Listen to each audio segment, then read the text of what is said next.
47.3 விழுக்காடு எடுத்த திமுகவோட 2.7 விழுக்காடு எடுத்த தேமுதிக சேர்ந்ததுமே அது 50 விழுக்காடு பலம் கொண்ட அணியாட்டு ஆயிற்று குட்டிக்கண்ணான். ஸ்டாலினுக்குள்ளதுக்கு வாய்ப்பு இருக்குதான் நான் கருதுறேன். அதுல விஜய் வந்து 2 கட்டானா போயிட்டார். அவர் வந்து காலையில இலவசங்கள் இப்படி கொடுத்தா என்ன ஆகும்னு அவருடைய கட்சி நிர்வாகி அருண்குமார் வச்சு பேசுறாரு. அப்ப நீங்க இலவசங்கள் நாட்டுக்கு கேடுன்னு சொல்றீங்களா? ஸ்டாலின் எடப்பாடியோட அதிக இலவசம் கொடுக்கணும்னு சொல்றீங்களா? அதுக்கு பிறகு ஸ்டாலின் வரும்போது ஸ்டாலின் வர்சஸ் அதர்ஸ். ஸ்டாலின் கலைஞரோட உயர்ந்துட்டார். கலைஞர் மேல பற்றுதல் கொண்ட திமுக தொண்டர்களே அதை சொல்லல. எடப்பாடி பழனிசாமி கட்சி 2 ஜாதிக்கான கட்சி ஆயிற்று. நான் இன்னும் மனப்பூர்வமா சொல்றேன், சேலம், தர்மபுரி, விழுப்புரம், சிதம்பரம், கள்ளக்குறிச்சி, நாமக்கல் இங்க வந்து மக்களவை தேர்தலில் தோத்த எம்ஜி ராமச்சந்திரனை விட எடப்பாடி பெரிய தலைவர். 52 காமராஜ் 57 62 வெற்றி பெற்ற மாதிரி ஸ்டாலின் தான் வெற்றி பெற்றுட்டு இருப்பாரு. நீங்க 1 to 1 கொண்டு வாங்க, ஸ்டாலினை தோக்கடிக்கலாம்.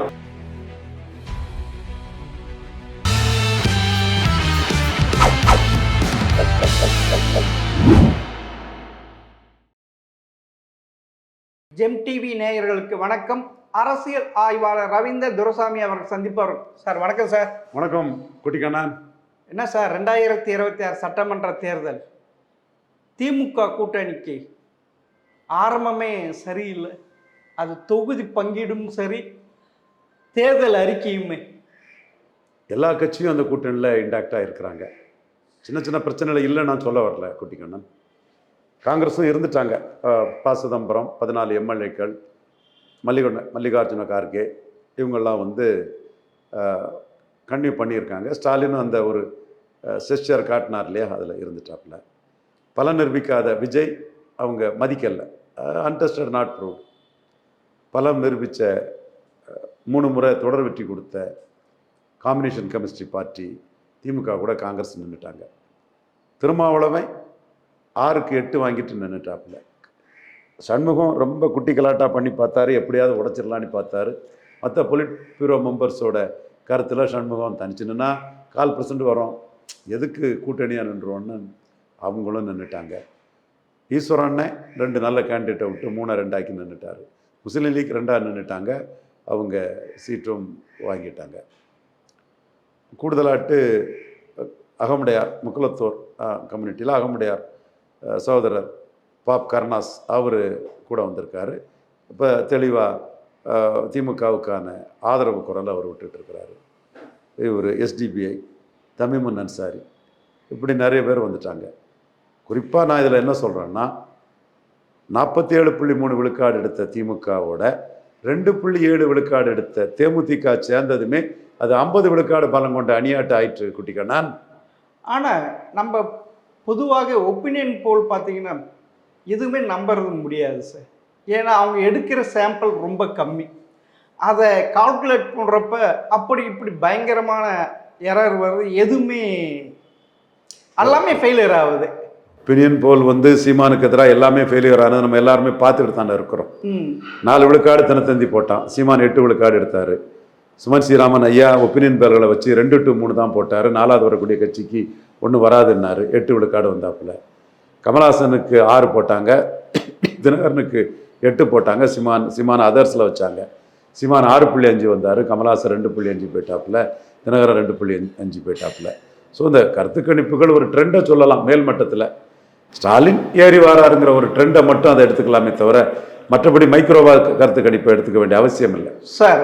எந்த ஒரு அலையும் இப்போ இல்லை.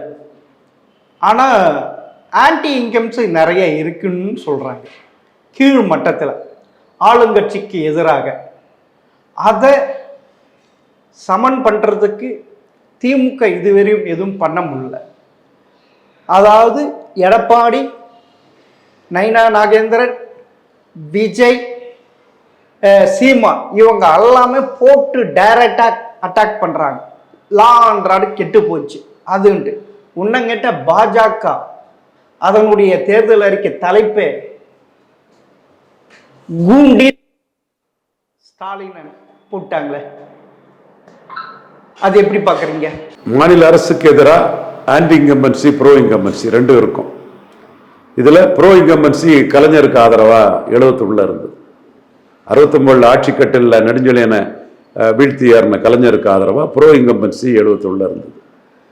அந்த ப்ரோ இன்கம்பன்சி இருக்கும்போது ஆனந்த விகடன், கல்கி எல்லாம் கடுமையான ஒரு விமர்சனங்களை வச்சாங்க. ஆனால் அதே மாதிரி இன்னைக்கு ஒரு ப்ரோ இன்கம்பன்சி இருக்குன்னு அனலிஸ்ட் பாண்டியன் ஃப்ரம் டான்சூர் நியூஸ் 7ல் வருவார், அவர் சொல்றார். அதே வேளை நீங்க ஆன்டி இன்கம்பன்சி இருக்கிறதாட்டு என் நண்பர் குட்டிக்கண்ணன் ஒரு கருத்தை அங்க பதிவு பண்றாரு. ஜனநாயக நாடு குட்டிக்கண்ணன் கருத்து ஜெம் டிவியில் வர்றதை நான் வரவேற்கிறேன். அது நான் மாறுபட்ட கருத்து எனக்கு இருக்கலாம், ஆனா உங்க கருத்தை நான் அங்கீகரிக்கிறேன்.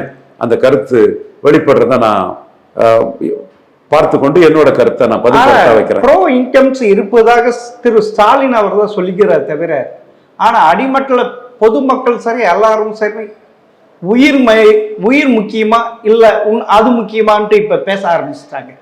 இந்த லா ஆர்டர் பார்க்குறப்ப எது சார் முக்கியம், இலவசம் எங்களுக்கு அவசியம் இல்லை அப்படின்ட்டு, எங்களுக்கு பாதுகாப்பு தான் முக்கியன்றாங்களே.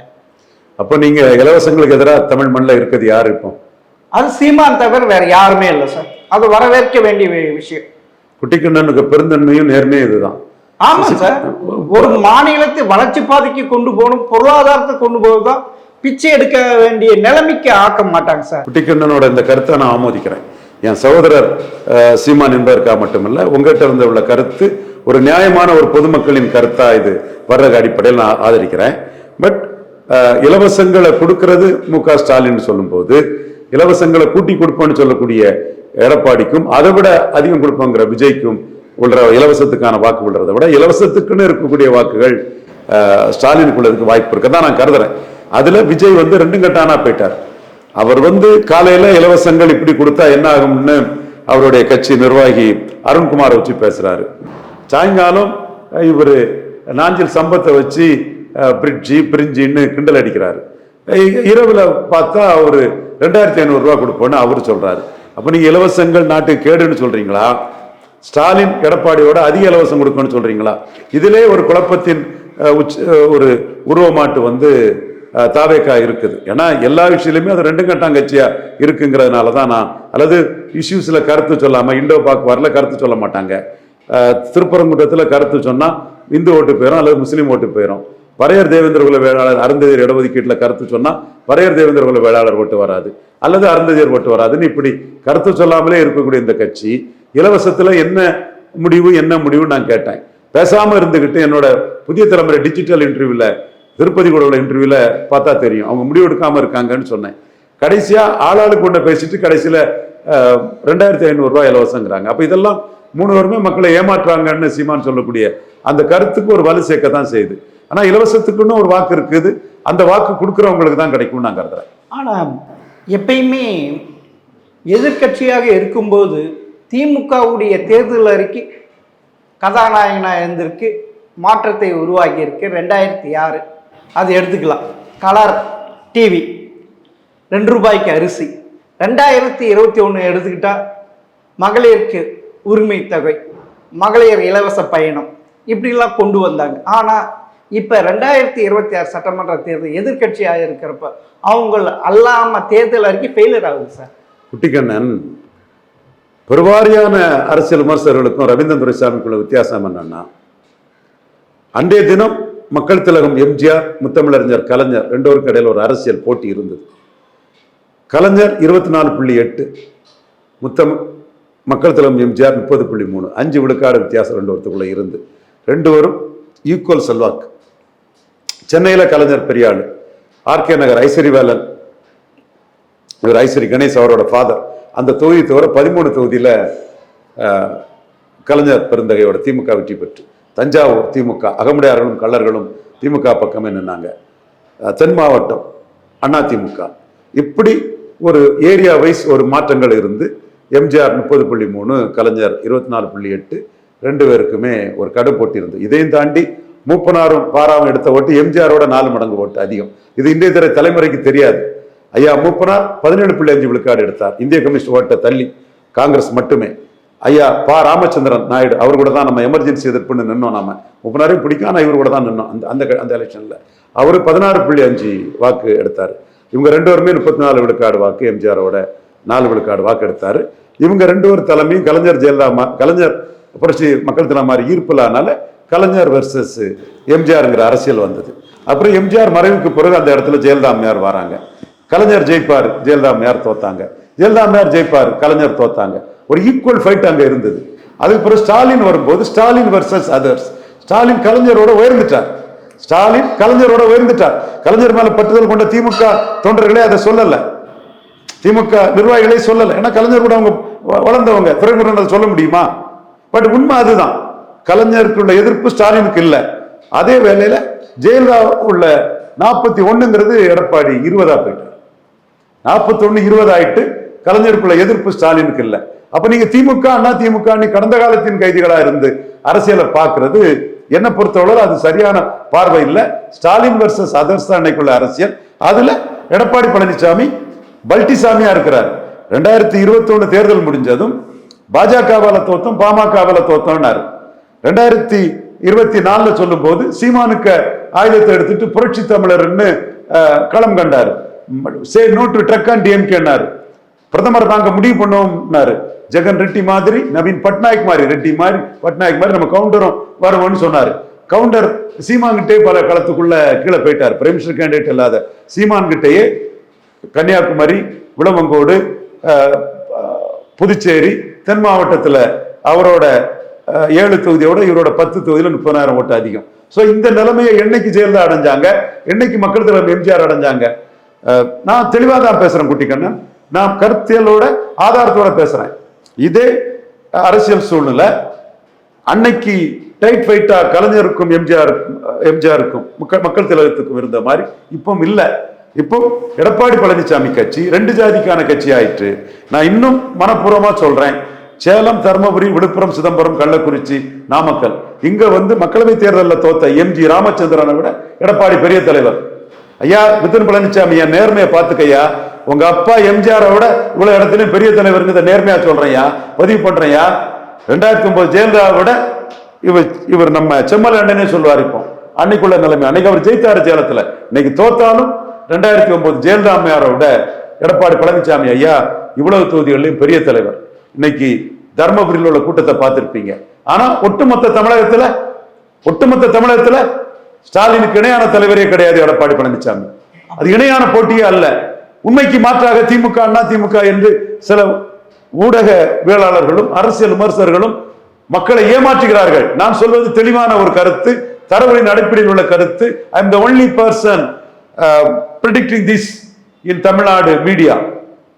ஆனா நீங்க சொல்றீங்க ஸ்டாலின் அவர்கள் ஒரு தலைவராக முன் நின்று நிற்கிறார், அவருக்கு இணையாக யாரும் இல்லை. ஆனா பெரும்பாலும் சொல்றாங்க இன்னும் களம் கருணாநிதி ஜெயலலிதா விட்டு சென்ற இடம் காலியாக தான் இருக்கு, அந்த இடத்தை விஜய் பிடிப்பார். உண்மையிலே காட்டாற்று வெள்ளம் போல் மக்கள் கூட்டம் வருவது, செஞ்சி வராங்க, இளைஞர்கள் வராங்க, பெண்கள் வராங்க. இது எப்படி சார் பார்க்கறது? இன்னைக்கு எல்லாமே தலைகளா மாறுது. இன்ஸ்டாகிராம்ல சீமான் ஏறிட்டார் விஜய. சீமானை பற்றிய பதிவுகளும் இதுவும் நியூ ஓட்டர் ஹிட்ஸ் லெவலில் தாண்டி உள்ளவங்க பெரிய அளவு பண்றாங்க. இதுல விஜய்க்குள்ள இதை எம்ஜிஆர் இல்ல விஜய்ங்கிறதுக்கு நான் உதாரணம் சொல்றேன். எம்ஜிஆர் 55 விழுக்காடு பலம் கொண்ட கட்சியில இருந்து வந்தார். இவர் 0 விழுக்காடுல இருந்து வராரு. விஜயை பொறுத்தவரை 2014ஆம் ஆண்டு ஜெயலலிதா அம்மையாருக்கு எதிராக மோடியை பார்த்து களம் கண்டாரு. ஜெயலலிதா அம்மையார் 6 விழுக்காடு வாக்கு உயர்ந்து விஜய்க்கு முகத்துக்கு ஓட்டு கிடையாது, விஜய் வெத்து வேட்டு செல்லாத நோட்டு, விஜய் முகத்துக்கு ஓட்டு கிடையாது, விஜய் வெத்து வேட்டு செல்லாத நோட்டுன்னு நிரூபிச்சவங்க மதிப்புக்குரிய ஜெயலலிதா அம்மையார். 6 விழுக்காடு வாக்கு சட்டமன்றத்தை விட மக்களவையில உயர்ந்தாங்க. 39 சீட்டுக்கு 37 சீட்டு ஜெயித்தாங்க. அதற்கு பிறகு ஜெயலலிதா அம்மையார் மரணம் அடையும் வரை சகோதரர் ஜோசப் விஜய் அரசியல் சினிமாவிலும் பேசவில்லை, வெளி உலகிலும் பேசவில்லை. ஆனா 2011 அதை நிரூபிச்சிருக்காருல்ல. அதிமுகவுக்கு அவர் ஆதரவு கொடுத்திருக்கார். வீட்டுக்கே சென்று ஜெயலலிதா ஆதரவு கொடுத்துரு. அவர் மக்கள் இயக்கம் அதிமுகவுக்கு வேலை செஞ்சது, சீமானும் வேலை செஞ்சது, இது உங்களுக்கு தெரியும். அப்போனா திமுக எதிர்கட்சி கூட வர முடியல. கண்டிப்பா அன்றைய தினம் அனில் மாதிரி அவர் உதவுனது உண்மை. நானே பார்த்திருக்கிறேன். ஒரு தொகுதிக்கு 300 கேடர்ஸ் அவருக்காக உழைச்சாங்க. 214 300 போட்டா ஒரு 60,000 ஓட்டு, 1 லட்சம் ஓட்டாது அவரை வச்சு கிடைச்சிருக்குங்களா. நான் மாறுபட்ட கருத்து எனக்கு இடம் இல்லை. ஆனா அந்த தேர்தலுக்கு அடுத்த தேர்தலில் தான் ஜெயலலிதா அம்மையார் வந்து 25 லட்சம் ஓட்டு உயர்ந்தாங்க. சீமான தமிழ் தேசிய இதுக்காக பிரச்சாரத்துக்கு பயன்படுத்தி விஜய்க்கு தலைவா படத்தை காலி பண்ணி அவங்க உயர்ந்தாங்கிறது வரலாறு. அதற்கு பிறகு விஜய் கட்சி ஆரம்பிச்சுட்டு லெட்டர் பேடா இருந்தார். ஆனா இப்ப பாத்தீங்கன்னா திரும்பவும் அவருக்கு தானே அது. அண்ணாமலைக்கும் வரல, எடப்பாடிக்கும் வரல, உதயநிதிக்கும் வரல, கனிமொழிக்கும் வரல, திருமாவுக்கும் வரல, ஸ்டாலினுக்கும் வரல. யாருக்குமே இவ்வளவு பெரிய கூட்டம் வந்தது உண்மை. இது உண்மையான அதெல்லாம் உண்மை. காசு கொடுத்து, பிரியாணி கொடுத்து, கோட்டரை கொடுத்து இப்படி எல்லாம் கூட்டப்பட்ட கூட்டம் தானே அதெல்லாம். அது அப்புறம் கம்பேர் பண்ணி இது ஓட்டாக மாறும் இல்ல. உண்மை. அது ஓட்டா மாறணும்னா அதில் உள்ள வித்தியாசத்தை நான் சொல்றேன். உண்மை, ஸ்டாலினை விட, எடப்பாடியை விட, சீமானை விட, 3 சீஃப் மினிஸ்டர் கேண்டிடேட்டை விட 4வது சீஃப் மினிஸ்டர் கேண்டிடேட் விஜய் பெரிய க்ரௌட் புல்லர். ஆனா சீமான் இன்னைக்கு காலையில 3 இடத்துல பேசுறாரு, மத்தியானத்து மேல 3 இடத்துல பேசுறாரு, இரவு 2 பொதுக்கூட்டம் பேசுறாரு. டெய்லி இது நடக்குது. நீங்க வந்து பதுக்கல்கார மாதிரி மாசத்துக்கு ஒருக்கா வாரீங்க, வாரத்துக்கு ஒருக்கா வாரீங்க, ஒரு தொகுதிக்கு வந்தா எல்லாத்தையும் போட்டு ஆர்கனைஸ் பண்றீங்க. இதை வச்சு எப்படி நம்ம அளவிட முடியும்? நீங்க சீமான மாதிரி டெய்லி பிரச்சாரம் பண்ணி இந்த கூட்டம் வந்ததுன்னா, விஜயகாந்துக்கு வந்த கூட்டம் வந்ததுன்னா நம்ம மதிப்பு கொடுக்கலாம். விஜயகாந்த் வந்து நாமக்கல்ல பேசுவாரு, கரூர்ல பேசுவாரு, பொள்ளாச்சியில பேசுவாரு. எல்லா ஊர்லயும் வந்து பேசுறதுக்கு முன்னாடி காலையில இருந்து சாயங்காலம் வர பிரேமலதா அம்மையாரும் விஜயகாந்தும் மக்களை சந்திச்சு ரோட் சைடு மீட்டிங் நடத்துவாங்க. நடத்திக்கிட்டு கூட்டத்தை அந்த ஊர்ல ஒரு கூட்டத்தை போடுவாங்க. இவரு ரோட் ஷோ கிடையாது, ஒரு கூட்டத்தை மட்டும் கரூர்ல கூப்பிட்டு அதுக்கு வந்து பக்கத்துல உள்ள டிஸ்ட்ரிக்ட்ல ஆட்களான திரட்டி வந்து பெரிய ஷோ காட்டுறது. இவ்வளவுக்குள்ள அவருக்கு ஒரு கரூர்ல இவ்வளவு கூட்டத்தை காட்டி அரசியல் பண்ணக்கூடியவருன்னா விக்கிரவாண்டியில போலரைசேஷனை உடைச்சிருக்கணும். சீமான் போலரைசேஷனை மீறி நின்னாரு, உடைக்க முடியல, நின்னாரு. 1 இயர் நான் 1 இயர் போலரைசேஷன் விக்கிரவாண்டியில நடந்தது. 50 தொகுதி 50 பூத்துகள்ல மாம்பழம் ஏறி போச்சு. இப்பவும் வட தமிழகத்துல இந்த 1 இயர் நான் 1 இயர் போலரைசேஷன் தான் வரும். இப்ப எடப்பாடி பாமகவை ரெகனைஸ் பண்ணிட்டாரு, அன்புமணியை ரெகனைஸ் பண்ணிட்டாரு, ஜெயலலிதா ரெகனைஸ் பண்ண மாட்டாங்க. அதிமுக பாமகவும் தர்மபுரியில பெரிய கட்சின்னு பேசி இருக்கிறாரு. காரணம் ராமதாஸ் அந்த ஸ்பிளிட்டும் இருக்குது. பட் நான் அந்த மரியாதைங்கிறது வந்து ராமதாஸுக்கு பெரிய அளவு இல்லைன்னு தான் நான் பாக்குறேன்.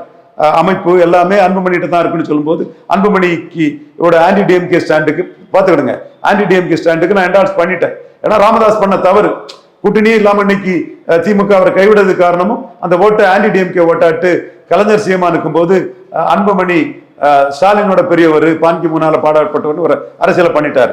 இன்னைக்கு அந்த அரசியல் களத்துக்குள்ள எடப்பாடி பழனிசாமி வந்து தர்மபுரிக்குள்ள நிற்கிறார். தர்மபுரிக்குள்ள அவர் நிற்கும் போது தர்மபுரிக்குள்ள அவர் வந்து ஜெயலலிதா பாமக அங்கீகரிச்சிருக்க மாட்டாரு, அவர் அங்கீகரிக்கிறார் பாமக. 60 விழுக்காடு பலம் தர்மபுரிக்குள்ள அவங்களுக்கு இருக்கு, நான் மறுக்க வரல. ஆனா பாமகவுக்கு வட தமிழகத்துல தான் பலம் இருக்குன்னு சொல்லும் போது மற்ற பகுதியில தென் தமிழகத்துல எடப்பாடி பழனிசாமி நெல்லையில 8 விழுக்காடு, திருநெல்வேலியில 9 விழுக்காடு, கன்னியாகுமரியில 4 விழுக்காடு, பாஜக ஓட்டு டிரான்ஸ்பர் ஆகுமாங்கிறது கேள்விக்குறி.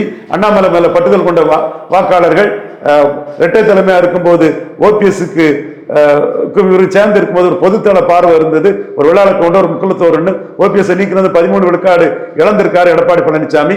இவ்வளவு பலகீனத்தோட இருக்கிறவர் எடப்பாடி பழனிசாமி. அதனால ஒரு சிலர் இப்ப எடப்பாடி பழனிசாமி ஸ்டாலினை தோக்கடிச்சு விட மாட்டாரு, விஜய் தோக்கடிச்சு விட மாட்டாரான்னு எடப்பாடி பழனிசாமி தான் தோக்கடிப்பாருன்னு சொன்னவங்க இப்ப விஜய் பக்கம் போயிருக்காங்க. இது ஸ்டாலினுக்கு வந்து பிளஸ். நான் சொல்றது மாதிரி தான் ஸ்டாலினை தோக்கடிக்க முடியும். 1 to 1ல ஸ்டாலினை மும்முனை போட்டிங்கிறத ஒருமுனையாட்டு ஆக்கி தான் ஸ்டாலினை தோக்கடிக்க முடியும். அதற்கான சூழல் வர்றது வர 52 காமராஜ் 57 62ல வெற்றி பெற்ற மாதிரி ஸ்டாலின் தான் வெற்றி பெற்றுட்டு இருப்பாரு. நீங்க 1 to 1 கொண்டு வாங்க, ஸ்டாலினை தோக்கடிக்கலாம். அதைத்தான் நான் சொன்னேன். அதை வந்து யாரும் கேட்கல, ஸ்டாலினுக்கு மீண்டும் வாய்ப்பை கொடுத்துட்டாங்க. 45 விழுக்காடு வாக்கு ஸ்டாலினுக்கு கண்டிப்பா வரும்.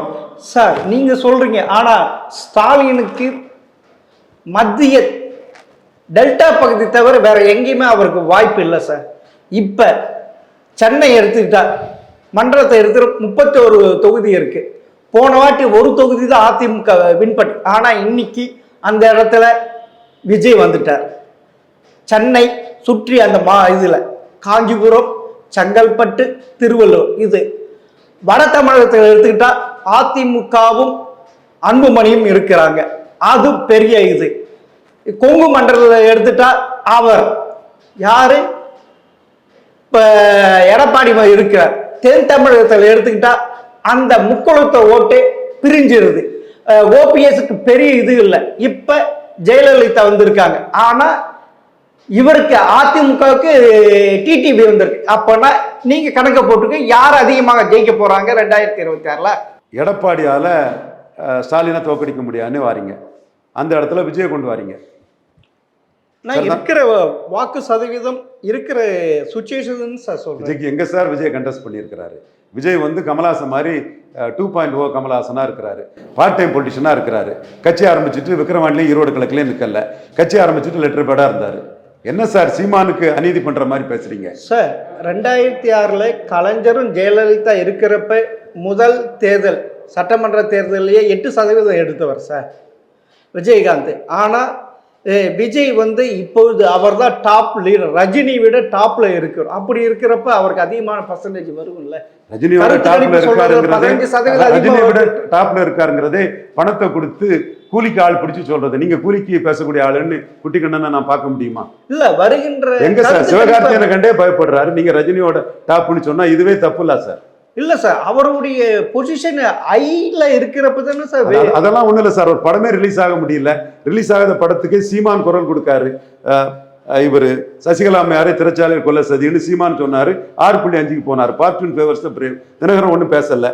இது ஜனநாயகம் படத்துக்கு அநீதின்னு சீமான் சொல்றாரு. அடி வாங்கிட்டு பாசிச பாஜகவர் படுத்து கிடக்குறாரு. எப்படி சார் அவருக்கு வாக்குள்ளோம்? அப்படி பாசிச பாஜக நேத்து வர சொன்னவர் ஜனநாயகம் அடி வாங்கினதை பற்றி சீமான் பேசுறாரு, இவர் பேசாம படுத்து கிடக்காரு கோலத்தனமா. அப்படின்னா அவ்வளவு கூட்டம் வருது, அவ்வளவு இது வருது, அப்பனா அது ஓட்டாதானே கன்வெர்ட் ஆகும். அது மே 4ஆம் தேதி தெரிஞ்சிடும் சார், அது மே 4ஆம் தேதி தெரிஞ்சிடும். ஆனா ஒண்ணு புரிஞ்சுக்கிடுங்க, அவர் வந்து இது எம்ஜிஆரை பிடிச்சிட்டு வர்றாரு. அவருக்கு சொந்த பலம் இல்லாதனால எம்ஜிஆரை பிடிச்சிட்டு வர்றாரு. சீமான் எம்ஜிஆர் ஊழல் பெருச்சாளி, சாராயவாரிகளை கல்வி தந்தை ஆக்கினாரு, முல்லை பெரியாறுல தமிழர் உரிமையை விட்டு கொடுத்தாருன்னு ஃபார்ச்சூன் ஃபேவர்ஸ் பிரேவ் சார் எம்ஜிஆரே தூக்கி அடிக்கிறார் சார். எம்ஜிஆர் வந்து மலையாளி மேனன் ஜாதிவாரி கணக்கெடுப்பு நடத்தாம வன்னியர்களுக்கு அநீதி பண்ணாரு, முத்தரையர் யாதவர் செங்குந்தர் உடையார் விஸ்வகர்மாவுக்கு அநீதி பண்ணாரு, மன்னார் நாவிதர் குயவருக்கு அநீதி பண்றாருன்னு கொள்கை அடிப்படையில் இருக்கிறார் சார் சீமான். இவர் இரவல் எம்ஜிஆர் ரஜினியை பற்றி சினிமாவில் சொன்னவர் எம்ஜிஆரை தூக்கிட்டு வர்றார் சார் எடப்பாடியை பலகீனப்படுத்துறதுக்கு. இதுவே அவரோட பலகீனத்தை காட்டுது சார். ஆனா திமுகவுடைய தேர்தல் அறிக்கையே மகளிர் உரிமை தொகை 1,31,00,000, கல்லூரி அரசு பள்ளி படித்து கல்லூரிக்கு வரும் மாணவருக்கு 1,500, அதுதான் குறிப்பிட்டதுதான்.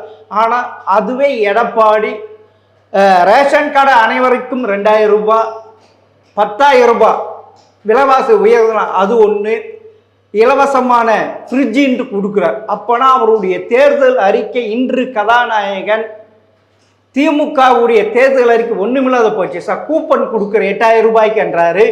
அப்போனா அந்த 1,31,00,000 பேர் மகளிர் அப்படியே திமுக போட்டுருவாங்க. அதில் அதிமுக இருக்கலாம், காங்கிரஸ் இருக்கலாம், பிஜேபி இருக்கலாம், சீமானு இருக்கலாம், விஜய்க்கு இருக்கலாம் சார். அது மறுக்க வரலையே.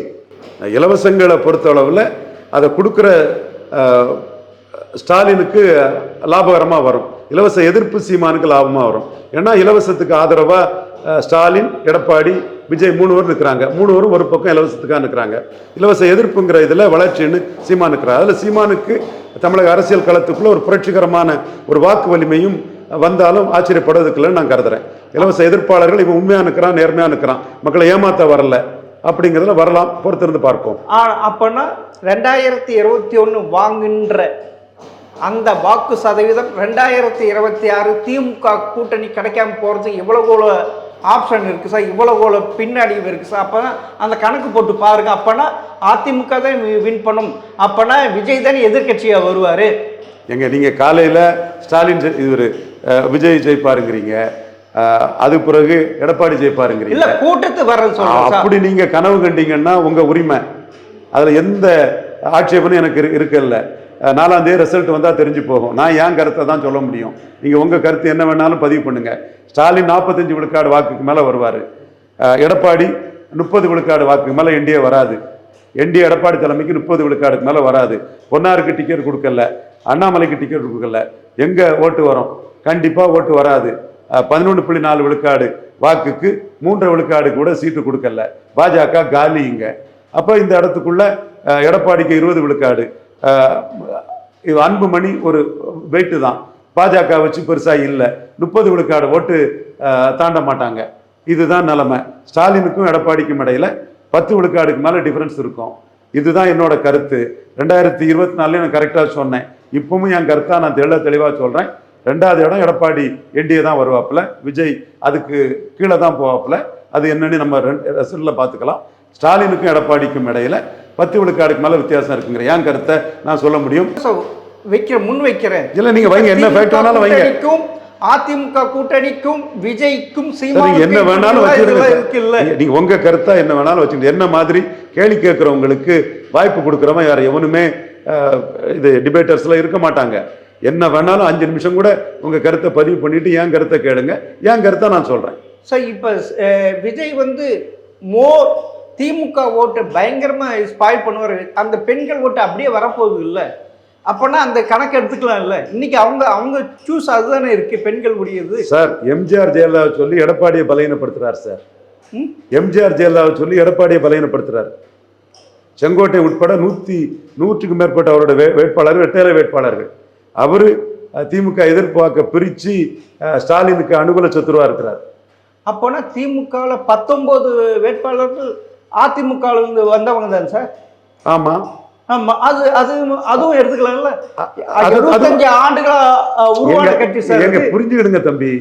அதனால அதிமுக பலகீனப்பட்டு திமுக அந்த பகுதியில் பலப்பட்டுருது. செந்தில் பாலாஜியால பலப்பட்டுட்டு, அனிதா ராதாகிருஷ்ணால பலப்பட்டுட்டு, ரகுபதியால பலப்பட்டுட்டு, கே சாரால பலப்பட்டுட்டு, இவரு தண்டராம்பட்டு வேலுவால பலப்பட்டுட்டு, இப்படி ஒவ்வொரு அதிமுக வந்தவங்களாட்டும் வந்தவர்களால இவர் சேகர் பாபுவால பலப்பட்டுச்சு.